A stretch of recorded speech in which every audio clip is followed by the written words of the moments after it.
54 বা 54 ধারা কি? ফৌজদারি কার্যবিধির 54 ধারা এমন একটি আইন যেটি মূলত তৈরি করা হয়েছিল জনগণকে তাদের মুখ বন্ধ করা বা তাদের উপরে জুলুম নির্যাতন করার জন্যই। আইনটির উৎপত্তি হয় 1898 সালের দিকে, যখন ব্রিটিশরা আমাদেরকে শাসন করত।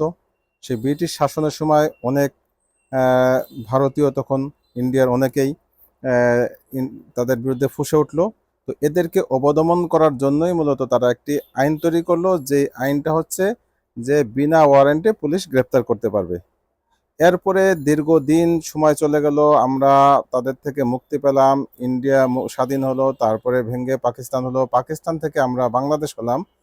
কিন্তু সেই আইন থেকে আমাদের আজাদি আর মিলল না। সেই আইন আমরা এখনো রেখেছি। ইতিপূর্বে যদিও 2002-03-এর দিকে বোধহয় একটি হাইকোর্টের একটি রায় এসেছিল যে এটা কেন বাতিল করা হবে না বা সংস্কার করা হবে না, এটা সংস্কার করতে চেয়ে একটি রায় এসেছিল। কিন্তু তারপরে সেই রায়ের বিরুদ্ধে আপিল করে সেই আপিলটা সেভাবেই রেখে দিয়েছেন।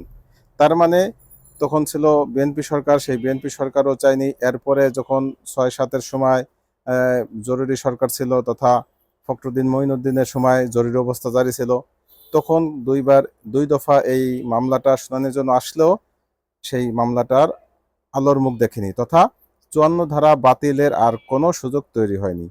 এরপরে দীর্ঘদিন চলে গেল, সেটা সেভাবেই রয়েছে। তো আজকের যে বিষয়টা, এই 54 ধারা মূলত জনগণকে নিপীড়ন করার একটি আইন, যেটি কোর্ট বা আদালতের কোনো ওয়ারেন্ট ছাড়া পুলিশ 9টি কারণে, স্পেসিফিক 9টি কারণে যে কোনো মানুষকে গ্রেফতার করতে পারবে। সেই কারণ 9টি আমি আগে বলেছি, তবে আজকে আমি ভিন্ন কিছু বলবো। সেটা হচ্ছে, এই 54 ধারায় গ্রেফতার করতে গেলে অবশ্যই আপনাকে একটু সতর্ক থাকতে হবে। পুলিশ আপনাকে আইডি কার্ড দেখাতে বাধ্য, সে আইডি কার্ড না দেখিয়ে গ্রেফতার করতে পারবে না। গ্রেফতার করার পরে 3 ঘন্টার ভিতরে আপনাকে কি কারণে গ্রেফতার করেছে সেই কারণ দর্শাইতে তিনি বাধ্য। গ্রেফতারের পরে 1 ঘন্টার ভিতরে মেসেজের মাধ্যমে বা ফোনের মাধ্যমে বা কোনো বার্তাবাহককে পাঠিয়ে আপনার নিকটাত্মীয়ের কাছে খবর দেওয়া, সেটাও আপনি এই অধিকারটা করেন, রাখেন।